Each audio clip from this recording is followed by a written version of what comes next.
ॐ नमः सिद्धेभ्यः। ॐ नमः सिद्धेभ्यः। ॐ नमः सिद्धेभ्यः। ॐ नमः सिद्धेभ्यः। नमो अरिहन्ताणम्।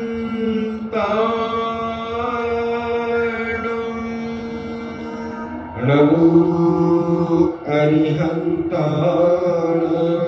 नमो सिद्धाणम्। नमो सिद्धाणम्।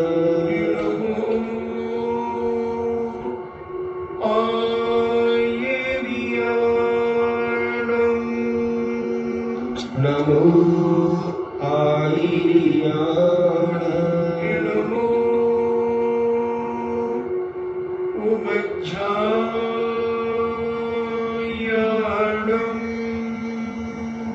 नमो उमज्झायाणम्।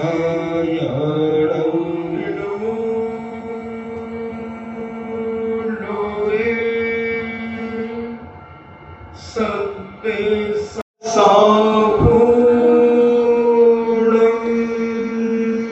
नमो लोये सत्वसाहूणम्। पंच परमेष्टि भगवान की जय। अहिंसामयी वीतराग विश्व धर्म की जय। देवादिदेव 1008 श्री आदिनाथ भगवान की जय। देवादिदेव 1008 चिंतामणि घोर उपसर्ग विजेता श्री पार्श्वनाथ भगवान की जय। देवादिदेव 1008 शासन नायक बाल ब्रह्मचारी भगवान महावीर स्वामी की जय। परम पूजनीय आचार्य श्रोमणि गुरुवर श्री कुंद कुंद महामुनिराज की जय। परम पूजनीय आचार्य श्रोमणि गुरुवर श्री विद्यासागर जी महामुनिराज की जय। परम पूजनीय निर्व्यापक श्रवण मुनि श्री सुधा सागर जी महाराज की जय। परम पूजनीय 3,9 करोड़ महामुनिराजों की जय। तपोदय अतिशय क्षेत्र की जय। परम पूज्य शिलक श्री गंभीर सागर जी महाराज की जय। चर्चा चल रही है आकिंचन की। अंकिंचन होना कठिन तो है मगर असंभव नहीं। जैन दर्शन में कोई भी चीज असंभव नहीं है, कठिन जरूर है। और कठिन उनके लिए है जिन्होंने धर्म को समझा नहीं है। जिसमें धर्म के मर्म को जिसने समझ लिया है उस व्यक्ति के लिए आकिंचन बहुत सरल हो जाता है। और जब तक हम धर्म की उस महिमा को, गरिमा को, उस गहराई तक नहीं समझ पाएंगे, भले हम त्यागी व्यक्ति बन जाएं, हम मुनि बन जाएं, इससे कोई फर्क नहीं पड़ता। दीक्षा तो 5 मिनट में होती है, 5 मिनट में। गुरु महाराज को संस्कार ही तो करना है, 28 मूल गुणों का रोपण ही तो करना है। कितनी देर लगेगी, मगर जीवन भर किसे संभालना है? 28 मूल गुण। आचार्य महाराज को, उपाध्याय महाराज को, श्रावक को, किसको? श्राविकाओं को नहीं। जिसने वो लिए हैं उनको संभालना है। लखपति करोड़पति आदमी का धन कौन संभालता है? वो स्वयं संभालता है। तभी तो वो लखपति करोड़पति कहलाता है। अगर वो ना संभाले, महाराज बैंक मैनेजर संभालता है, तो फिर एक चाबी तुम्हारे पास क्यों होती है लॉकर की? अगर बैंक मैनेजर संभालता है तो फिर एक ही चाबी रहने दो ना, दो चाबी क्यों? तो तुम ही संभालते हो, तुम ही खोलते हो, तुम ही बंद करते हो।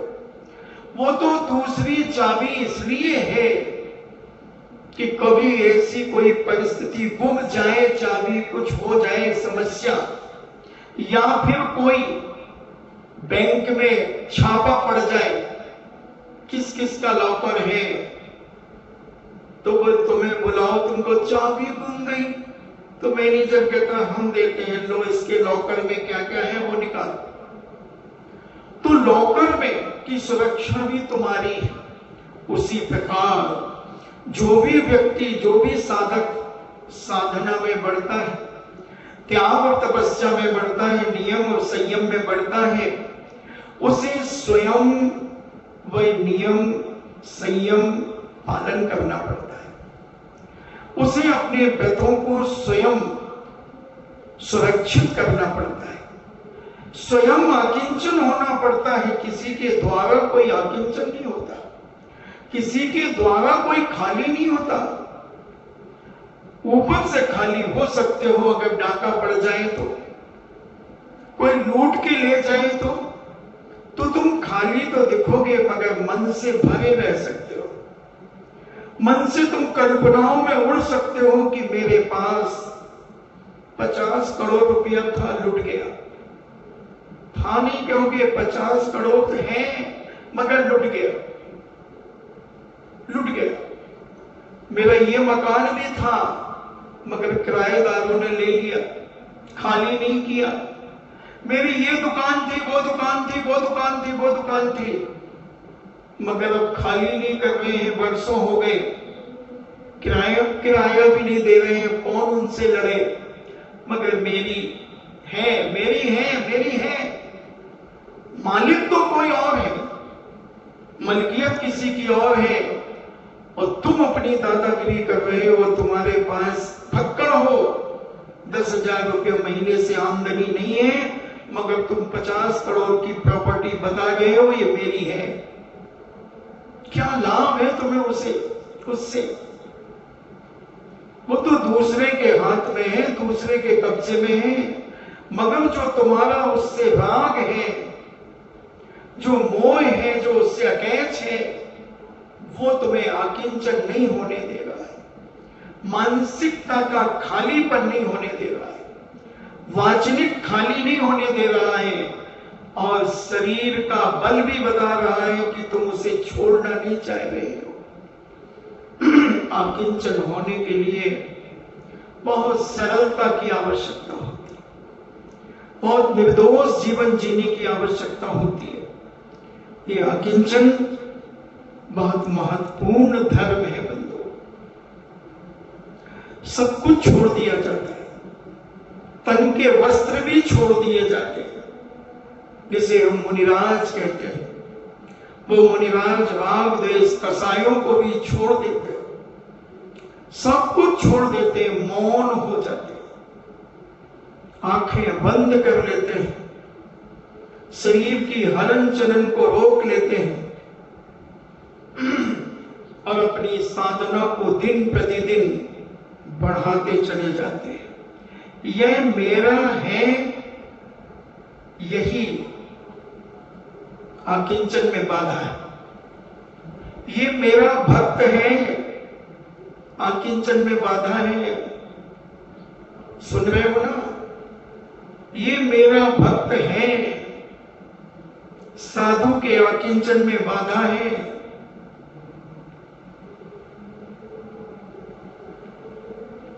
इस प्रकार की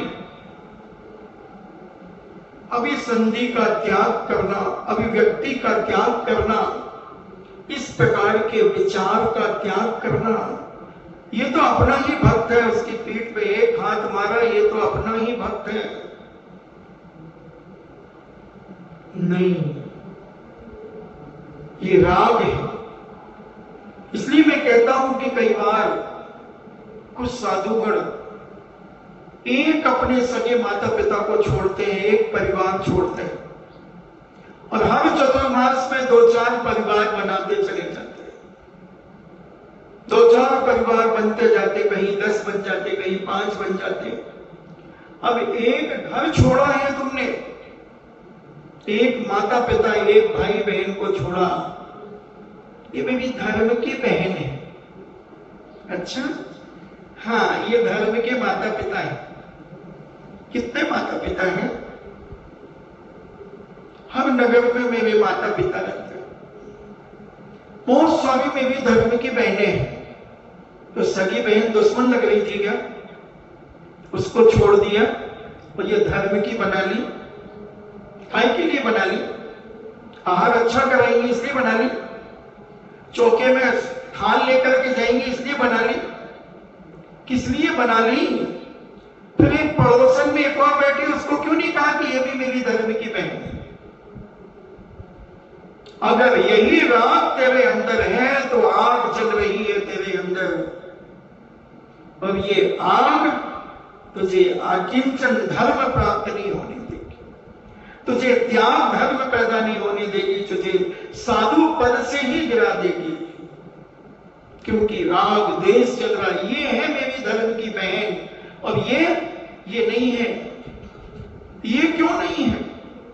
अगर तुमने सारे दुनिया के स्त्री पुरुष को अपना माता पिता माना है और अपनी भाई बहन माना तो भी चलेगा।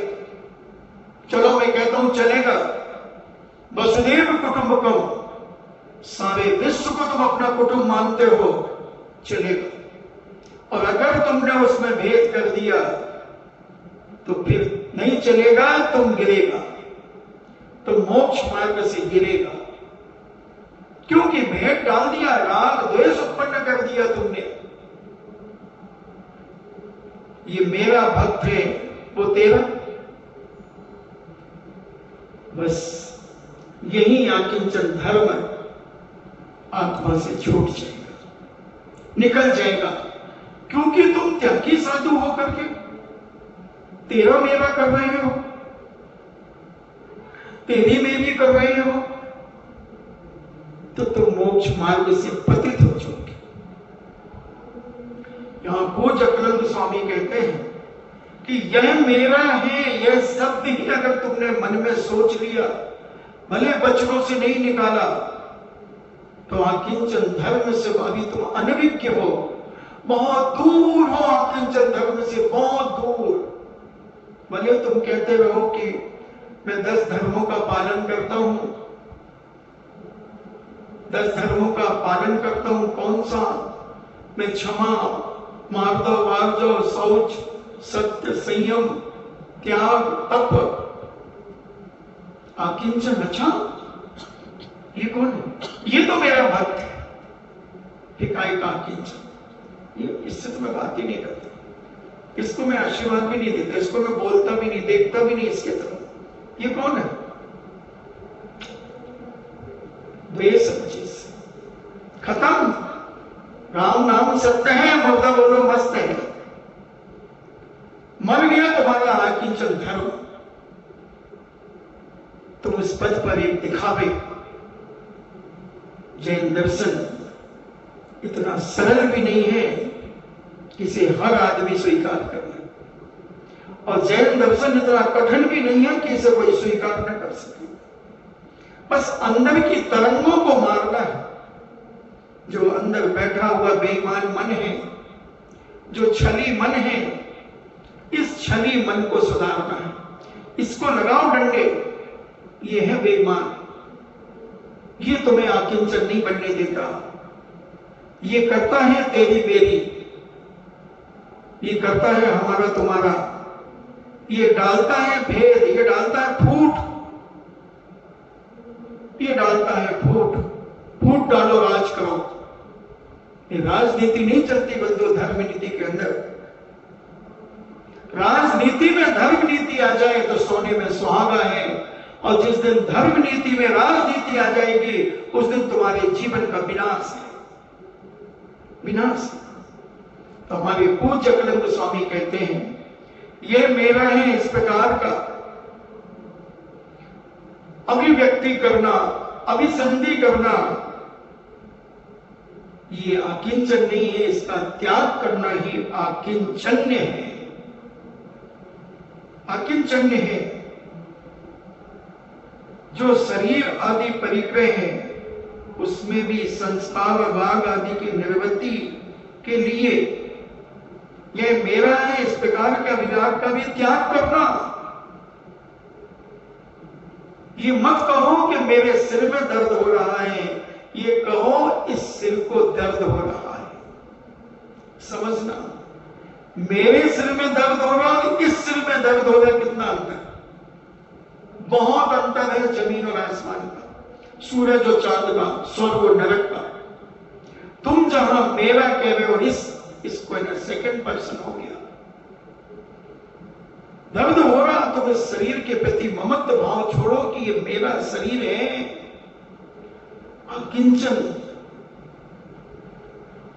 इस प्रकार की भावना, शरीर भी एक परिग्रह कह दिया पूज्य जैनाचार्यों ने। देखना कितनी सूक्ष्मता है उनके अंदर, कितनी पवित्रता है उनके अंदर। तुम्हें बिल्कुल अकेला बनाना चाहते, कुछ क्षण के लिए तुम अकेला बनो, एकला चलो, एकला मराठी में कहते हैं एकला चलो, एकला चलो, एकला चलो, अकेले चलो, एकला चलो, एकला, अकेला, कोई किसी का नहीं, सब छोटा संसार है। ये कहना बहुत सरल है, मगर कुछ क्षण के लिए जीवन में उतारो, कुछ क्षण के लिए विचार करो, कौन किसका है, कौन किसका है। अगर तुम्हारा कोई है तो मुझे बताओ तुम्हारा कौन है। ये कब तक, जब तक आंख खुली है, जब तक ये तुम्हारे हैं। आंख बंद होने के बाद तुम ही कहते हो जल्दी उठाओ, बदबू आने लगेगी, उठाओ। अरे अभी तो रो रहे थे, ठीक है, अब ले जाओ जल्दी, मर ही गए, अब क्या कर सकते हो, ले जाओ। और जब तक अस्पताल में थे, ऑक्सीजन लगा हुआ था, डॉक्टर साहब एक बार आंख नहीं खोलेंगे, एक बार प्लीज, एक बार। डॉक्टर साहब तुम कितना में पैसा ले लो प्लीज। डॉक्टर साहब ने कहा हाँ, एक इंजेक्शन है 5 लाख रुपए का, और वो इंजेक्शन लगेगा और कुछ सेकंडों के लिए आप खोल सकते हैं, पूरी ताकत लगाऊंगा मैं। डॉक्टर साहब ये लो आप 5 लाख की पोटली, एक बार मुझे उनकी आंख खुली दिखा दो, वो मुझे देख ले, मैं उनको देख लूं।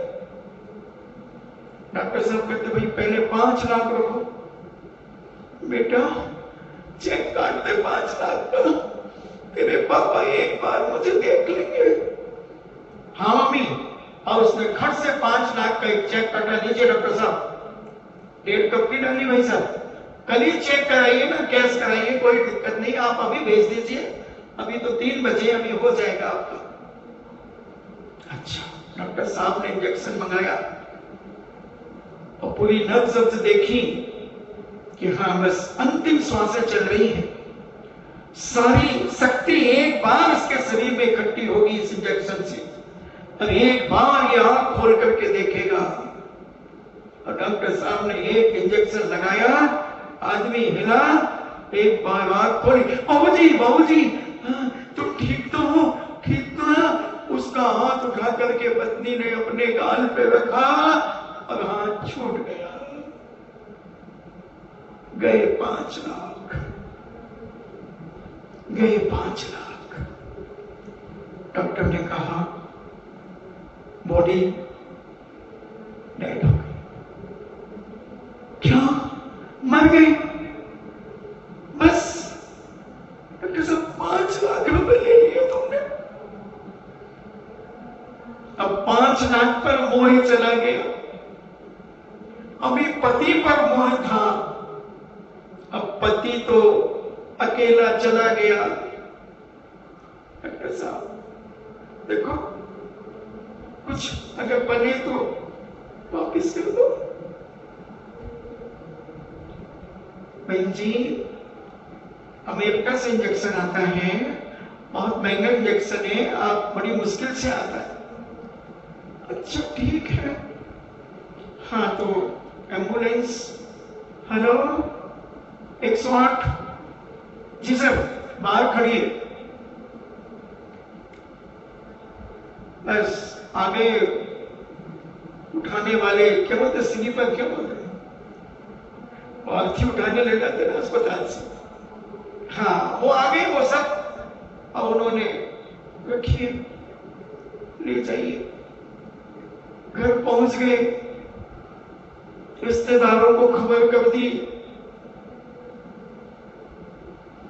सबने देखा, भाई खूब इलाज कराया भैया, खूब लगा, पानी धार पैसा बहाया, पानी धार, 1 सेकंड के 5 लाख दे दिए भाई। मगर एक बार आंख खोल के तो देख लिया, क्या कर रही थी इतने सालों तक तो देखती नहीं, इतने साल तूने उसे देखा, मगर मरते समय भी तू उसके राग में आग बन गई। अगर उसने आंख बंद करनी थी तो कम से कम एक संबोधन करती कि अपनी आत्मा को देखो, विचार करो, ये संसार असार है, इस राग द्वेष से बच करके तुम अपनी आत्मा का शुद्धिकरण करो, सब मन से त्याग कर दो, कोई किसी का नहीं, सब झूठा संसार है। ऐसी भावनाएं अगर तू सुनाती तो तू भी पुण्य कमा लेती और वो बेचारा मरने वाला भी पुण्य कमा लेता, वो भी कुछ क्षण के लिए खाली हो जाता।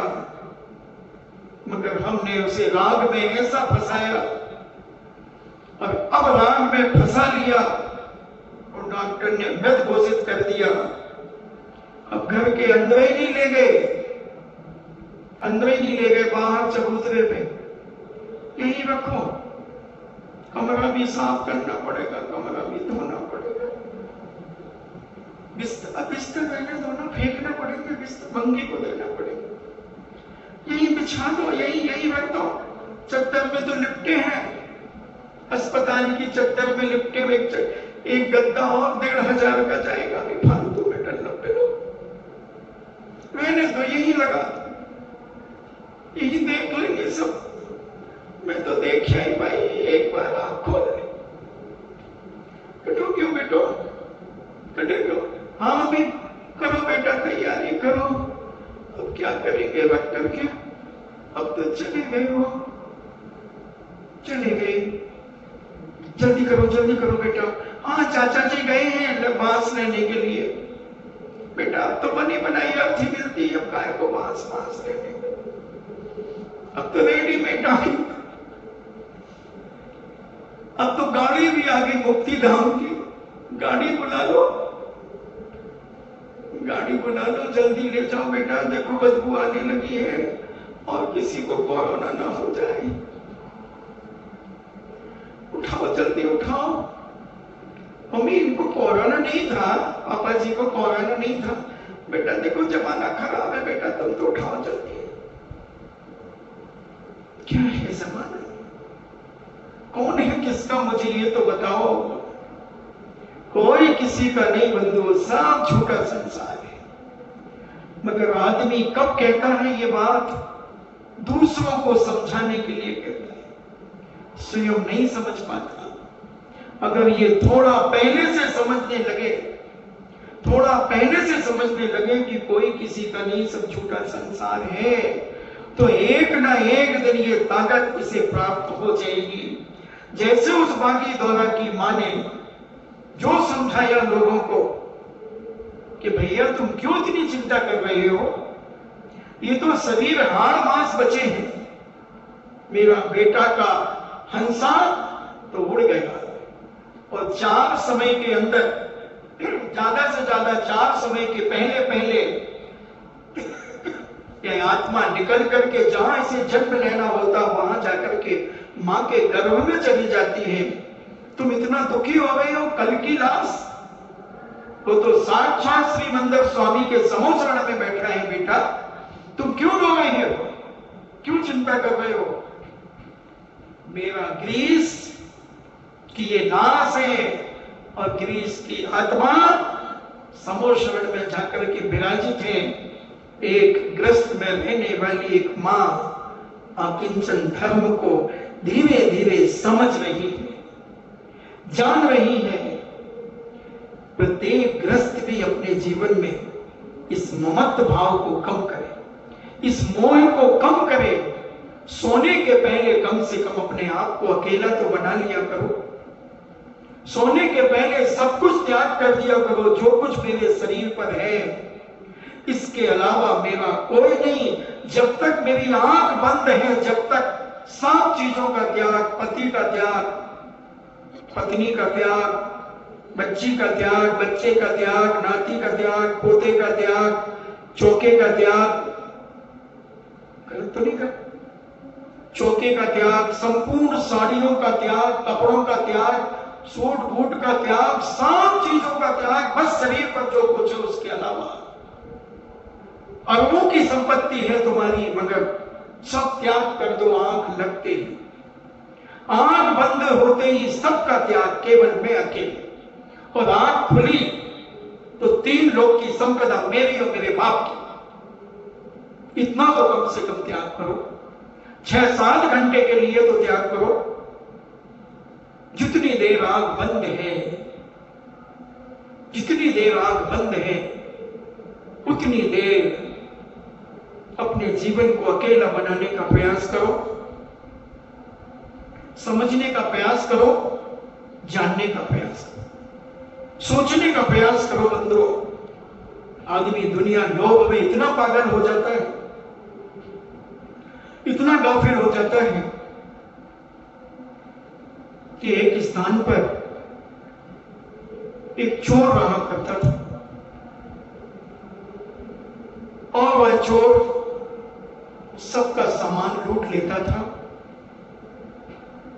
एक दिन उस गली से एक साधु निकलता है। वो चोर पहाड़ी पर बैठा था। रुक जाओ, साधु अपनी मस्ती में जा रहा था। चोर की आवाज, डाकू की आवाज आती है, रुक जाओ। और डाकू पहाड़ी से नीचे उतर रहा है। साधु को मालूम था, सबने मना किया था कि साधु महाराज इस गली से मत जाओ, इस गली से मत जाओ, यहां एक डाकू रहता है। ये गली चोरों की गली है, डाकुओं की गली है। साधु कहता है गली कभी चोर नहीं होती, गली में रहने वाला चोर होता है, इसलिए चिंता मत करो। आज मैं डाकू को भी साधु बनाने की कोशिश करूंगा। साधु डाकू को भी मैं आकिंचन बनाऊंगा, डाकू को भी मैं सबसे रहित करूंगा। और साधु जा रहा है, डाकू सामने आ गया और कहता है निकाल, तेरे पास क्या है? साधु कहता है ये चमीटा है, इस चमीटा को मैं बजाता हूं और कहता हूं अलग निरंजन, आगे डब्बा पीछे इंजन, अलग निरंजन, ला चमीटा ला। और क्या है तेरे पास? और ये पोटली है, इसमें 2 किलो आटा है, ये ले ले। और क्या है तेरे पास? ये चोला है, ये चोला भी ले ले। और क्या है तेरे पास? ये खड़ाऊ है मेरे पास, ये खड़ाऊ भी ले ले। ये नीचे का एक चद्दर है, ये भी ले ले, लंगोट बस रहने दे। मगर डाकू ये बता, तू ये सब किसके लिए चोरी करता है, किसके लिए लूटपाट करता है? साधु, तुम साधु बन गए इसलिए तुम्हारा कोई नहीं है। मैं घर में रहता हूं, मेरे सारे लोग मेरे, सब मुझे चाहते हैं। मेरी पत्नी मुझे चाहती है, मेरा पिता मुझे चाहता है, मेरी माँ मुझे चाहती है, मेरा भाई मुझे चाहता है, मेरी बहन मुझे चाहती है, पूरा गांव मुझे चाहता है। अच्छा, साधु महाराज, जब तक मैं घर नहीं पहुंचता, जब तक मेरे परिवार का कोई व्यक्ति मंजन नहीं करता, दतून नहीं करता, मेरे अड़ोस पड़ोस के लोग भी नहीं करते, इतना चाहते हैं मुझे। अच्छा, हाँ, तो तूने कभी इसका अनुभव किया? रोज ही अनुभव करता हूं, रोज ही देखता हूं। अच्छा, एक काम कर, मैं तुझे 100 सोने की मुद्राएं दूंगा। तेरे पास अभी है क्या साधु? नहीं, अभी तो नहीं है, कल दूंगा। मेरी कुटिया में रखी है बेटा, आज में मेरी एक बात मान ले। हाँ बोलो, क्या है? तू यहां से घर कितने बजे चलता है? मैं 5 बजे घर जाता हूं, और सबसे पहले मेरी भाभी मुझे 1 जग पानी देती है, और एक नीम की दतून मेरे सामने रखती है। उस नीम की दतून को घिसता हूं और उस जग से कुल्ला करता हूं। फिर मेरी माँ, मेरी भाभी और मेरी पत्नी मुझे स्पेशल भैंस के दूध की चाय बना करके देती है, एक बूंद भी पानी नहीं डालती। अच्छा, हाँ। फिर उसके बाद नाश्ता देती है, फिर मैं सो जाता हूं। फिर 10 बजे मैं नहाता हूं, नहा धो करके 11 बजे भोजन करता हूं। अच्छा, फिर सो जाता हूं, क्योंकि रात भर जगता हूं। फिर रात को 10-11 बजे फिर घर से निकलता हूं। अच्छा, तो बेटा एक काम कर, तू मेरे से एक योग सीख ले, श्वास रोकने का। लेट जा तू सामने, मैं भी लेटता हूं, और अपनी श्वास को रोक ले और उंगली पर उंगली ऐसी रख ले और बिल्कुल सीधा लेट जा, जैसे मुर्दा लेटता है। और जितनी देर तू अपनी श्वास रोक ले, आज तेरे को बहुत बड़ा चमत्कार दिखाऊंगा। आज तुझे आकिंचन धर्म की ओर ले जाऊंगा बेटा। तू समझता है कि सारा परिवार मेरा है, सारा मोहल्ला मेरा है। आज देख तू तमाशा, और अगर तू जीत गया, तेरे घर के लोग तेरे चाहने वाले निकले, तो मैं तुझे 100 स्वर्ण मुद्राएं दूंगा। और अगर तेरे घर के लोग तेरी उपेक्षा कर गए, तो तू क्या करेगा? साधु मैं तुम्हारे साथ साधु बन जाऊंगा, पक्का? चल, श्वास रोक ले बेटा, आधा घंटा 1 घंटा रोक ले, बस इसी में तमाशा हो जाएगा। और डाकू तो जो कम में सूरा वो धम में सूरा, जो कर्म में सूरवीर है वो धर्म में भी सूरवीर है। और उसने सांस रोक ली। बोले कई बार रोकना पड़ती थी मुझे, तो पुलिस की चपेट में आता था, पुलिस मारती थी, सांस रोक के पड़ा रहता था, और पुलिस सोचती कि मर गया। और जैसे ही पुलिस घसीट करके किनारे रखती, एम्बुलेंस बुलाने के लिए फोन करती, इतने में बंदा दौड़ करके भाग जाता था। तो सांस रोकने की कला तो मेरे पास बहुत जोरदार, रोक के दिखा। साधु ने देखा कि बिल्कुल मुर्दे के जैसे हो गया, और बस उसने 11 बजे भोजन किया, और 5-10 मिनट छटपटाया, जैसे बिन पानी की मछली तड़पती। छटपटाया, चिल्लाया, पेट पकड़ा, कहीं छाती पकड़ी, और धीरे से हाथ पटक दिया, सांस रोक ली, सांस रोक ली। सारे घर के लोग रोने लगे। अब हमारा क्या होगा? अब हमारे घर की अजीब का कौन चलाएगा? कमाऊ पूत मर गया। सब रो रहे, पत्नी तो छाती कूट कूट करके रो रही, बाल बिखर गए काली कलकत्ते जैसे, जैसे काली कलकत्ते के बाल बिखरे रहते हैं, ऐसे बाल बिखर गए। भाभी तो रणचंडी का रूप बना लिया, और छटपटा रही है सारा परिवार, भाई भी, बहन भी, मां भी, बेटी भी, सब मातम कूट रहे। साधु महाराज वहां से निकलते हैं, पूरा गांव उमड़ करके खड़ा है, मकान को घेरे। साधु महाराज कहते क्या हुआ भैया? साधु महाराज जी यहाँ कोई मर गया, हमारे पड़ोस का बहुत अच्छा आदमी था, हम लोगों को भी कई बार मिठाइयां ला ला करके देता था, कपड़े देता था, कई बार हमारी बेटियों को आभूषण दिए, मर गया बेचारा। साधु कहता है अगर मैं जिंदा कर दूं तो? साधु महाराज आपकी जेब। और साधु महाराज ने कहा हटो सब, इसका कौन कौन चहेता है? गांव के लोगों ने कहा कि भैया इनका पहले चहेते तो इनके घर के। साधु ने देखा पत्नी गला फाड़ फाड़ करके चिल्ला रही, छाती कूट रही, कपड़े अस्त व्यस्त हैं, भाभी की दशा तो और ज्यादा खराब है। साधु ने कहा शांत पापम शांत पापम शांत पापम, ये जिंदा हो जाए। एक गिलास दूध लो, अलग निरंजन, एक गिलास दूध लो। और साधु ने अपनी अंटी में से 2-3 पुड़ियां निकाली।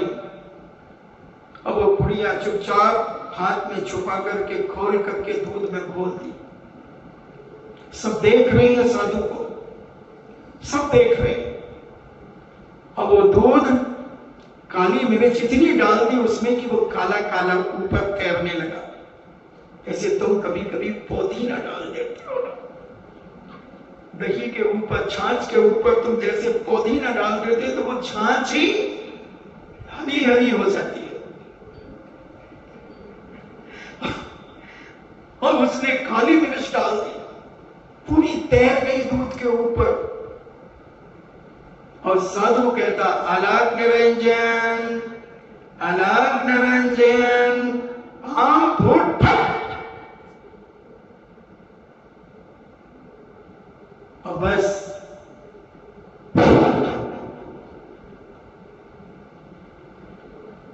और कहा कि लो ये दवाई पी लो, जिसको सबसे प्यारा हो ये जिंदा हो जाएगा, बस इसे पी लो तो ये जिंदा हो जाएंगे। हाँ मगर क्या, जो पिएगा वो मर जाएगा और जो वो जिंदा हो जाएगा। पत्नी कहती है ये जिंदा हो जाएंगे, मैं मर जाऊंगी, फिर मेरे किस काम के, फिर मेरे किस काम आएंगे?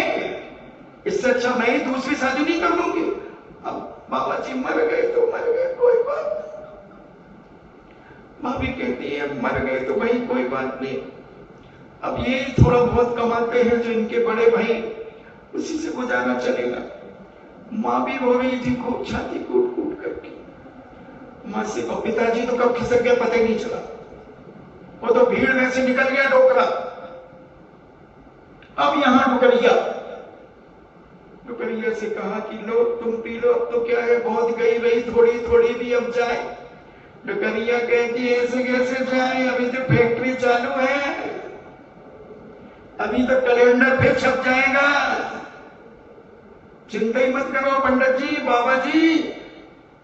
सब लोग कहते हैं, कोई किसी का नहीं, वो सुन रहा था सब।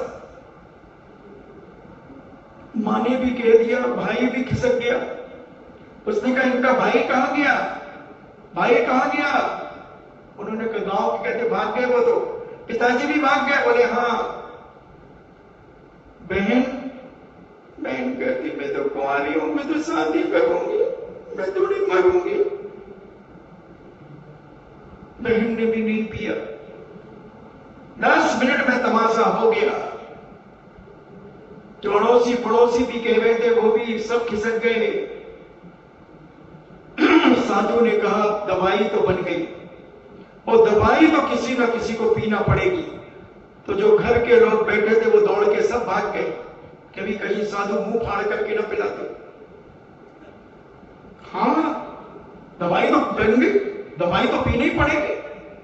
फिर साधु ने कहा अच्छा चलो कोई बात नहीं, मैं पी लूं तुम्हारी। हाँ साधु साहब तुम पी लो, तुम्हारे आगे भैंस न पीछे पड़ा। साधु अकेला खड़ा। साधु महाराज ने कहा ठीक है मैं पीता हूं, 1 गिलास 2 गिलास ठंडा पानी लाओ। और साधु ने उस दूध में काली मिर्च, सौंठ, मिश्री मिलाई थी, उसको पिया और 2 गिलास ठंडा पानी पिया और धीरे से इशारा किया, उठो उठो उठो। उसने अंगड़ाई ली और उठ गया। अलो जिंदा हो गए, जिंदा हो गए। तुम्हारा बेटा तो मर गया, ये तो साधु का बेटा है, साधु का बेटा है। हट जाओ। अलग निरंजन, आगे डब्बा पीछे इंजन। चल गया। कौन है तुम्हारा, कौन है तुम्हारा, मैं तुमसे पूछना चाहता हूं। प्रैक्टिकल करके देख लो बंधुओं। हम लोग जब घर से निकलते हैं, हमने भी वो दृश्य देखे, हमने भी वो मोह के दृश्य देखे हैं, वो राग के दृश्य देखे हैं। जितने हमारे संग में, क्योंकि सारे के सारे जवान निकलते हैं, बाल ब्रह्मचारी निकलते हैं, उनके माता पिता भी रोते हैं, चीखते हैं, चिल्लाते हैं, फिट आ जाते हैं। मगर वो साधक जो निकलता है वो जानता है कि घंटे 2 घंटे का इनका मोह है, इनका राग है, इनका राग है। और उसके बाद ये भी समझते हैं कि मार्ग तो यही है। तो इस आकिंचन को समझना है। कम से कम सोने के पहले सब संपूर्ण वस्तुओं का त्याग करो। जब तक आंख बंद रहती है, जब तक तो त्याग करना ही चाहिए। घर का, मकान का, दुकान का, सब चीजों का त्याग कर दो जब तक आंख बंद है, जब तक। और जब तुम ये साधना करोगे, तब ये विचार तुम अपने जीवन में रखोगे, तो धीरे धीरे फिर तुम जागते में भी कुछ समय के लिए सब चीजों का त्याग करोगे। अभी तो तुम अर्ध चेतन अवस्था में निद्रा में त्याग कर रहे हो, और ये निद्रा से जब तुम उठ जाओगे, तब भी तुम जब माला फेरने बैठोगे, सामायिक का तुम अभ्यास करोगे, उस समय भी तुम सब चीजों का त्याग करोगे। मात्र 2 हाथ की जगह 2x2 की जगह ही मेरी है, और तुम उस समय बैठ जाओगे और तुम विचार करोगे, नमो अरिहंताणो। कौन है अरिहंत, कौन है सिद्ध, कौन है आचार्य, उस पर तुम विचार करोगे कैसे होते हैं अरिहंत परमेश्वर। उस समय जो तुम अकेलापन जितने सेकंड के लिए महसूस करोगे, वह है वो तुम्हारे जीवन का आकिंचन। प्रारंभिक अवस्था, प्राइमरी स्कूल, पहली क्लास, नर्सरी, प्ले स्कूल, मोक्ष मार्ग का प्ले स्कूल है। भले तुम 50 साल के हो गए, 25 साल के हो गए, 40 साल के हो गए, इससे कोई मतलब नहीं है बंधुओं। जब तक तुम अपने आप का अटैचमेंट कम नहीं करोगे, जब तक तुम मोक्ष मार्ग में फेल हो, क्लीन बोर्ड हो, तुम्हारा प्रवेश ही नहीं हुआ, प्रवेश ही नहीं हुआ। विचार करना पड़ेगा, समझना पड़ेगा। धीरे धीरे धीरे धीरे समझो, और समझ समझ करके अपने जीवन को समझाते चलो। अटैचमेंट को कम करो, मेरा तेरा खत्म करो। और ऐसी जब तक ये निवृत्ति हमारी मानसिकता में नहीं आएगी, तब तक ये आकिंचन हमारे जीवन में प्रवेश भी नहीं कर सकेगा। जिसके वह कुछ नहीं है, वह आकिंचन है। और आकिंचन के भाव का, भाव व कर्म को आकिंचन्य कहते हैं। आकिंचन किंचित मात्र भी मेरा नहीं है, किंचित मात्र भी। ऐसी एकाग्रता अगर तुम अपने जीवन में लाते हो, रावण जब शांतिनाथ जिनालय में गया अष्टांग का पर्व शुरू होने वाले थे और रावण ने देखा कि मैं अभी लक्ष्मण को शक्ति मार करके आया हूं, शक्ति मार करके आया हूं, अमोघ शक्ति। लक्ष्मण तो मर गया है और राम बताते बहुत बलशाली है। राम को जीतने के लिए मैं बहुरूपी विद्या को सिद्ध करता हूं और अष्टांग का पर्व बहुरूपी विद्या सिद्ध करने में, कोई भी विद्या सिद्ध करने में, मंत्र की साधना करने में अष्टांग का पर्व सबसे महत्वपूर्ण होता है। जो 29 दिन में विद्या सिद्ध होती है वो रावण ने अष्टांग का पर्व के 8 दिन में सिद्ध कर ली। क्या उपद्रव हुए, बहुत सारे वानर वंशी, सुग्रीव का बेटा अंगद, पहले सबने प्लानिंग बनाई कि रावण ने युद्ध के लिए घोषणा कर दी कि युद्ध नहीं होगा। यहां तक रावण ने कह दिया कि अगर दुश्मन पक्ष के लोग सारी लंका को लूट करके ले जाएं तो कोई भी चीवपुट नहीं करेगा, सब लोग धर्म ध्यान में लीन हो जाओ। सारा नगर धर्म ध्यान में लीन हो गया। एक एक सैनिक, सेनापति सारे मंत्रों के जाप में लग गए, साफ सिद्धियां करने लग गए। 18,000 वाणियां रावण की थी वो सिद्धि में लग गई। मंदोदरी आदि सारा लंका, पूरी की पूरी लंका, एक एक नगरवासी को रावण की चेतना घोषणा थी और सब लोग धर्म में लीन हो गए। बिल्कुल खाली, जैसे ये पंडाल खाली है, कोई भी आए कोई भी जाए, ऐसी लंका खोल दी गई, कोई भी आए और कोई भी जाए।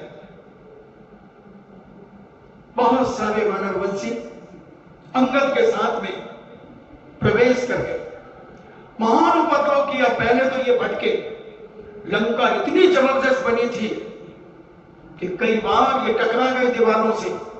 जब लंका का वर्णन पढ़ते हैं श्री पद्म पुराण जी के अंदर, तो क्या वैभव संपन्न था रावण, क्या मालिक लगा हुआ था पूरी लंका उसके महल में। स्फटिक मणि की दीवारें थी, हीरे मोती मांगलिक पन्ना, सारे कीमती मोती फर्श में जड़े थे। बड़े बड़ी सिराएं, जैसे तुम सैंडस्टोन के पत्थर अपने घरों में लगाते हो, ऐसी बड़े बड़े माणिक पन्ना उसके महल में लगे हुए थे। रत्नों के चौकीदार बने हुए थे जो देखने में सजीव लगते थे। लंका का वर्णन पढ़ो, पद्म पुराण को पढ़ो। 3 भाग पढ़ना चाहिए पद्म पुराण के रवि शंकराचार्य महाराज के। दूसरे लोगों ने तो काट छांट कर करके सब बहुत छोटा बना दिया। पूरा मूल पढ़ना चाहिए, जो जितना आचार्य परमेष्ठी ने लिखा है उसको पढ़ने से बड़ा आनंद आता है।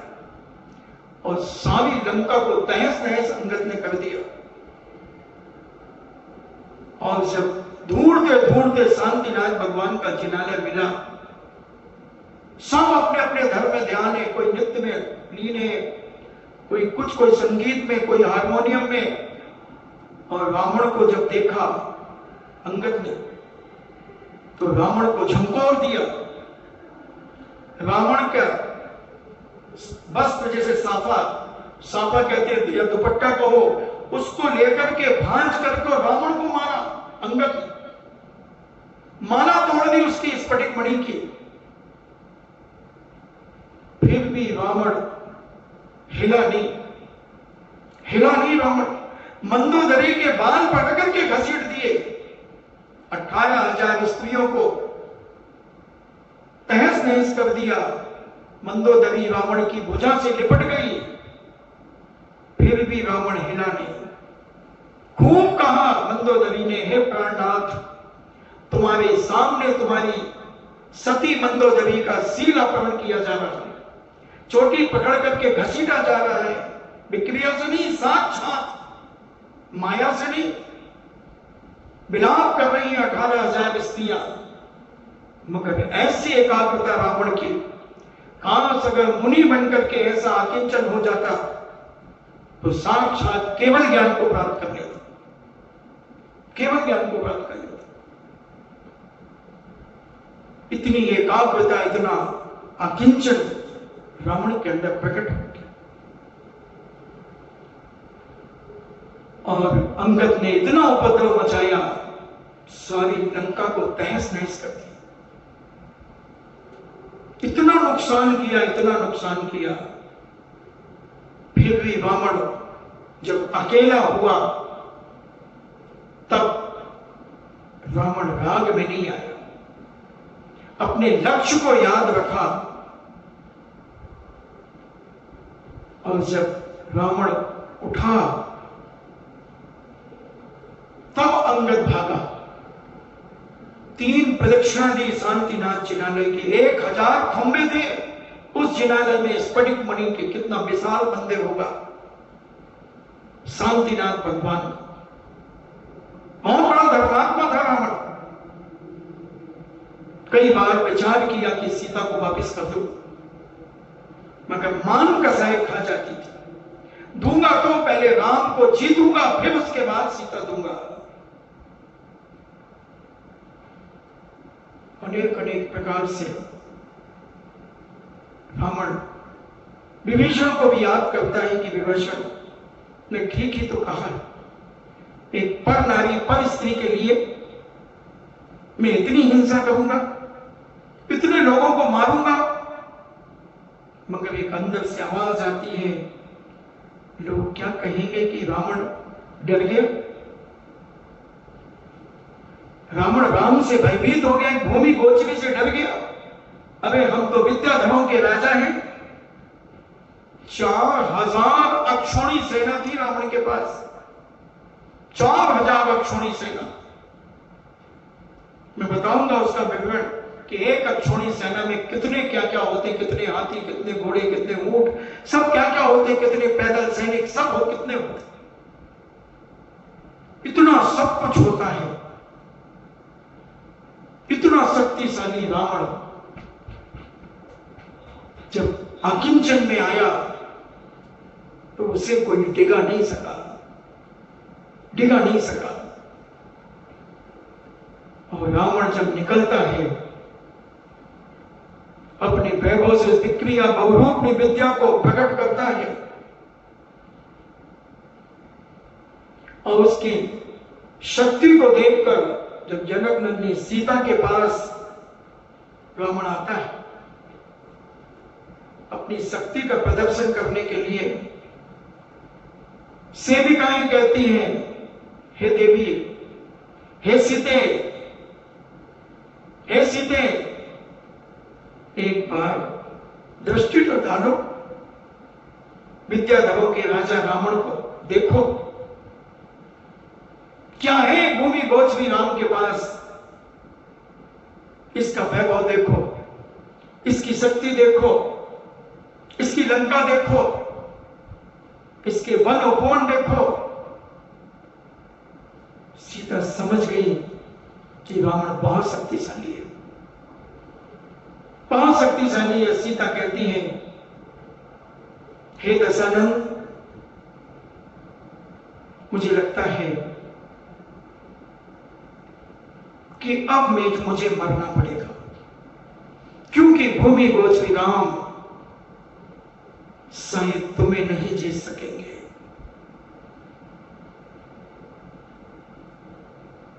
तुम्हें नहीं जीत सकेंगे। आप राम का ध्यान रखना और लक्ष्मण का ध्यान रखना और भामंडल का ध्यान रखना। उन्हें मौत के घाट मत उतारना। बस यही मैं कह रही हूं। और सीता पंच परमेष्ठी की आराधना में उतर जाती है।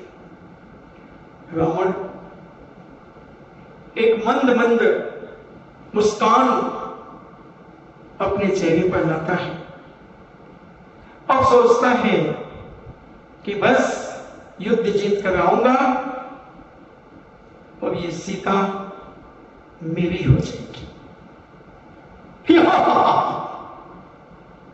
बहुत प्रसन्न होता है।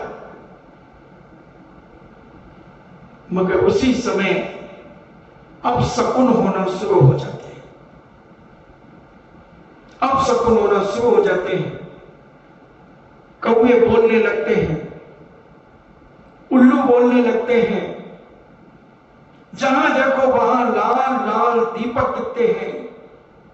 अनेक प्रकार के अपशकुन ज्योतिषाचार्य करते हैं, हे दशानन,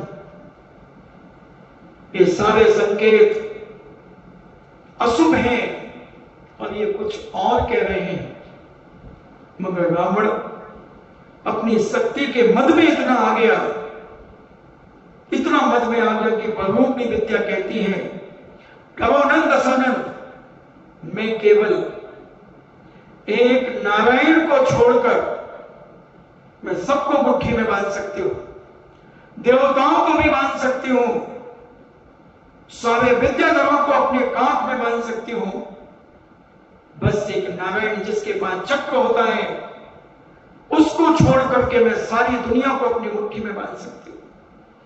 क्योंकि उस समय चक्र रावण के पास था, क्योंकि पहले प्रति नारायण के पास चक्र उत्पन्न होता है, उनकी आयुष्शाला में चक्र उत्पन्न होता है।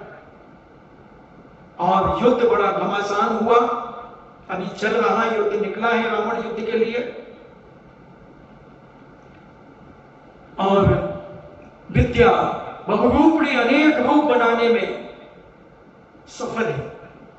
फिर अपन चर्चा करेंगे। अभी दूसरे भाग का समापन हुआ है, तीसरा भाग शुरू हो गया है। अब आगे क्या कहेंगे रवि सेनाचार्य महाराज अपन सुनेंगे। अभी तो आकिंचन का प्रसंग था, उतनी देर के लिए रावण आकिंचन हो गया। भले लिप्त था पाप में, राम को मारने के लिए बहुरूपी विद्या सिद्धि कर रहा था, मगर सब चीजों से इतना दूर हो गया। कम से कम हम एक माला फेरने में भी थोड़ा सा दूर होने का प्रयास करें। रावण तो अष्टांग का पर्व से पूर्णिमा तक बिल्कुल आकिंचन हो गया, खाना पीना सब बंद कर दिया, देखना बंद कर दिया, बोलना बंद कर दिया, सुनना बंद कर दिया, हिलना डुलना बंद कर दिया, केवल आकिंचन। अकेला हो गया, केवल वह उसका मंत्र और रावण का मन, इन दो के अलावा कहीं हिल भी नहीं रहा। तुम्हारा अंगूठा नमो IVRM पर रखा है, नमो IVRM पर तुम्हारा अंगूठा रखा। याद तो दिला दूं, नहीं तो तुम्हें पता ही नहीं चलेगा प्रवचन क्यों चल रहे।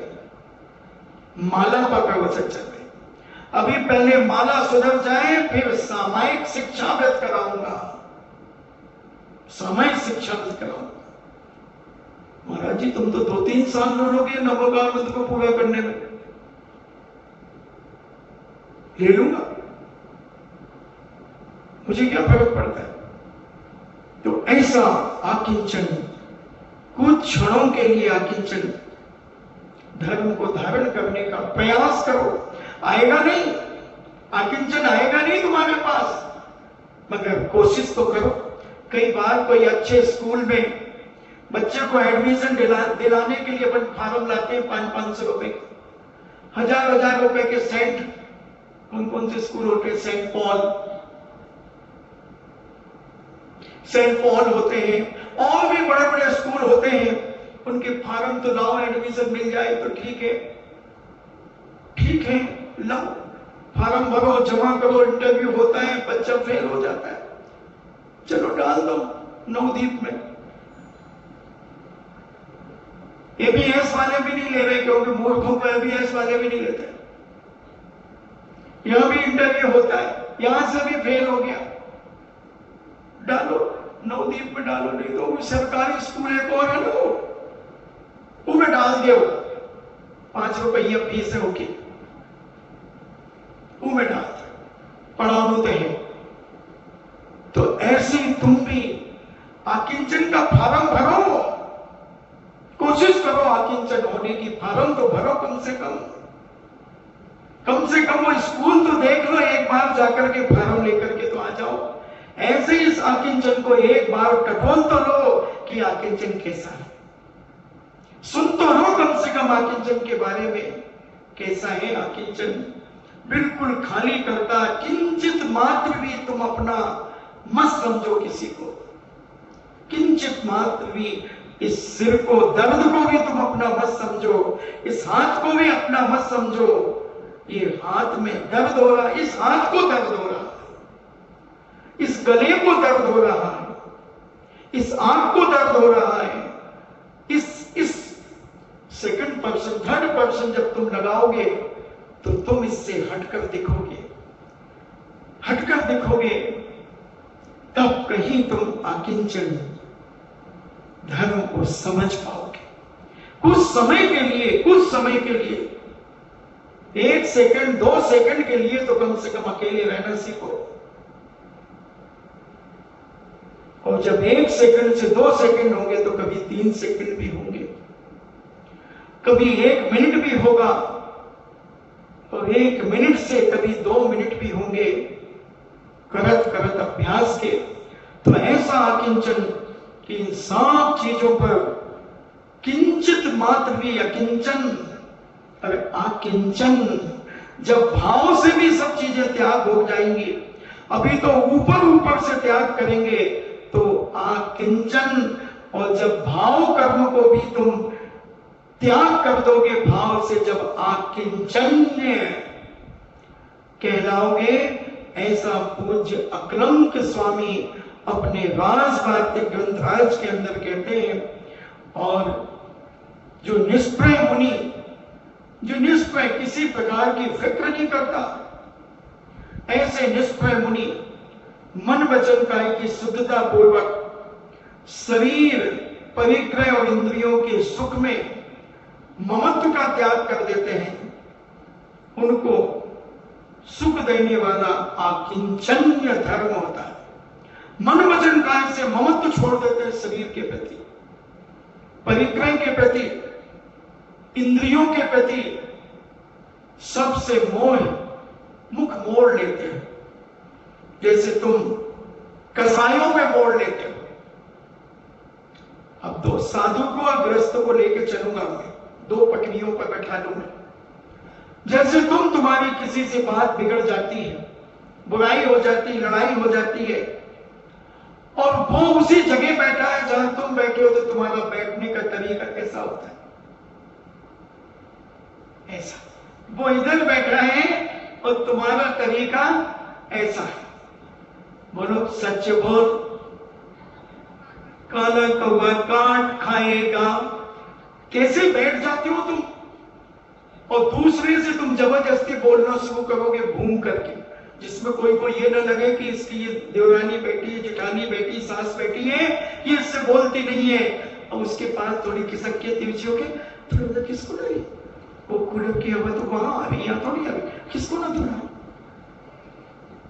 और वहां खिसक गई, और फिर उससे धीरे धीरे बीच बीच में कुछ और उसको दिखाना चाहिए कि देख तू नहीं बोलती, मेरी तो इतनी सारी सहेलियां है।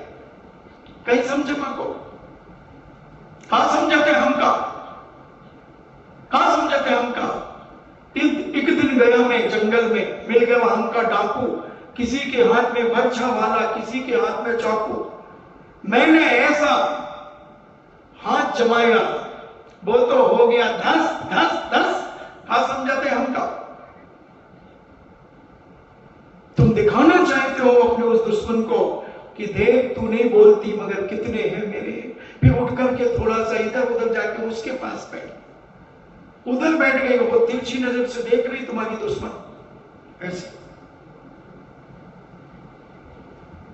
फिर वो बहुत ढूंढ गई कि मेरा कोई मिल जाए तो मैं इसको दिखा दूं। और उसके वो आ गई, उसके बाजू में बैठ गई आर के मार्बल सुशीला पाटनी। और उसने कहा जय चले अभी आई हो? हाँ मैं अभी आई। अच्छा, अब उसको आग लग रही, तो सुशीला पाटनी से दोस्ती है इसकी। अब ये धीरे धीरे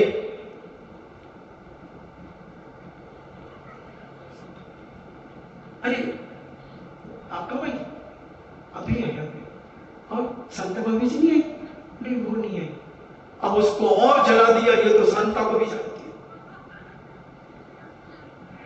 और उदयपुर वाली तारका नहीं नहीं, वो तो अभी नहीं है, वो उदयपुरी है। अच्छा अच्छा अच्छा, हाँ। और सब भाई साहब वगैरह सब ठीक है ना? हाँ सब ठीक है ना। अच्छा अच्छा, आप आना घर पे, आना भोजन घर पे ही करना। अब उसको तो जले में नमक डाल दिया, नमक के साथ में लाल मिर्ची और आसाम की लौंग मिर्ची डाल दी उसके ऊपर, तो वो तो चटपटा गई। क्या है आकिंचन, क्या है कसाय, क्या है राग, क्या है द्वेष, थोड़ा सा समझो बंधु। बोलो ऐसा होता है कि नहीं? घूमते हैं कि नहीं? सब घूमते हैं। कब तक घूमोगे रे भैया? ये कसाय, ये राग देश, ये तुम्हें अकिंचन नहीं प्राप्त करने देंगे।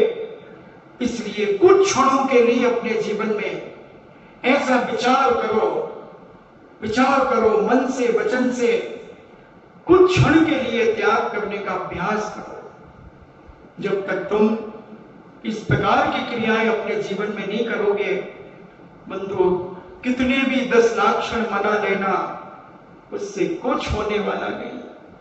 मना लिए, किसी ने 50 साल के 10 लाख क्षण मना लिए, किसी ने 40 साल के मना लिए, किसी ने 20 साल के मना लिए, कोई ने 60-65 के मना लिए, 70 के मना लिए। मना लो, मना ली जाने में और मनाने में कोई अंतर नहीं। राग में फंसे हो, राग में जल रहे हो, इनसे बचने का प्रयास करो, इसको छोड़ने का प्रयास करो, इससे छूटने का प्रयास करो बंधुओं। तभी यह जीवन में आकिंचन धर्म तुम्हें समझ में आएगा। नहीं तो कुछ नहीं, ये रोटी कपड़ा और मकान, जीवन के बस 3 निशान, चड्डी नाड़ा और गठान, इसी में अपनी जिंदगी को बर्बाद कर दोगे, इसी में बर्बाद कर दोगे। कुछ नहीं पाया, 10 महीने हो गए, हो गई 11 तारीख, आज 11 हो गई, 11 तारीख, 10 महीने हो गए 10 धर्म के, 10 धर्म के 10 महीने हो गए। सारे भारत के रिकॉर्ड टूट गए, सब टूट गए, कोटा का भी टूट गया, नारेली का भी टूट गया, सारे रिकॉर्ड टूट गए। क्या पाया, क्या खोया? पूछो अपने अंदर से, एक्चुअली अब जिसने पाया तो वो तो केवल ही भगवान जानता है, और तुम खुद जानते हो कि हमने मायाजाली सीखी है कि हमने कुछ पाया है। हमने छल कपट बढ़ाया है, हमने क्रोध बढ़ाया है, हमने मान बढ़ाया है, हमने क्या बनाया है ये तुम खुद जानते हो। हमने मेरा तेरा किया है, क्या किया है ये तुम जानते हो, केवल ही भगवान जानते हैं। इसमें किसी का लुकाव छुपाव नहीं है, हर चेहरा खुली किताब है। किताबों में ढूंढते क्या हो, किताबों में क्या ढूंढते हो, तुम खुद जानते हो अपने बारे में कि हमने पहले से हम गिरे हैं या ऊपर उठे हैं। अपने मन से आज सोने के पहले पूछना कि हम 11 जुलाई के पहले कैसे थे और आज 11 मई में हम कैसे हैं। 10 महीने में हमने अपनी जिंदगी में क्या पाया है? छल कपट सीखा है, राग देश बढ़ाए हैं, झूठ साज बढ़ाया है, किसको खटाया है, इसी को खोजने का प्रयास करना। फिर अपन आकिंचन पर चर्चा करने का प्रयास करेंगे इन्हीं मंगल भावना के साथ। जिनवाणी स्तुति।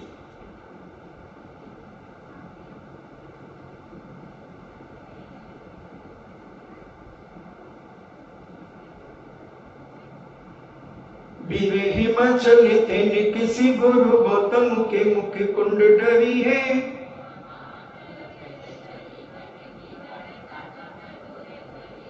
ज्ञान पयो निधि माही बनी बहु भंग तरंगन सौ चेरी है।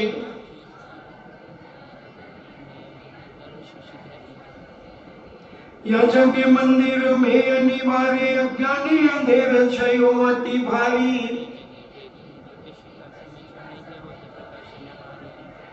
तो किसे भांति पदार्थ पाति कहाँ नहीं देवे ते अभिचारी।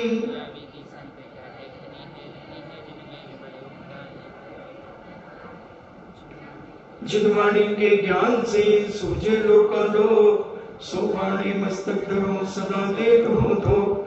हे जिनवाणी भारती तो जपो दिन रे, जो तेरो शरणा गए सो पावे सुचैन।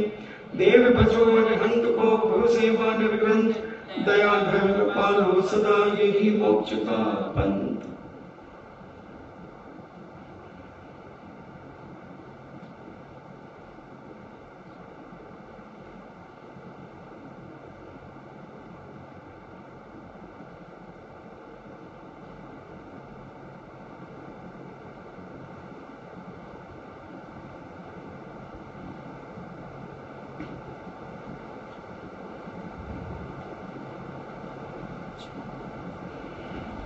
परम पूज्य द्वादशांग जिनवाणी माता की सुत देवता सुत देवता सुत देवता जैनम जेतो शासनम जैनम जेतो शासनम जैनम जेतो शासनम। कम से कम गरिमा ने तो सीख लिया। गरिमा आज हमसे कह रही थी कि महाराज जी को सुनाना, कह दूंगी ललन की बतिया। आज कह रही थी हार के बाद कि आज वो सुनाना।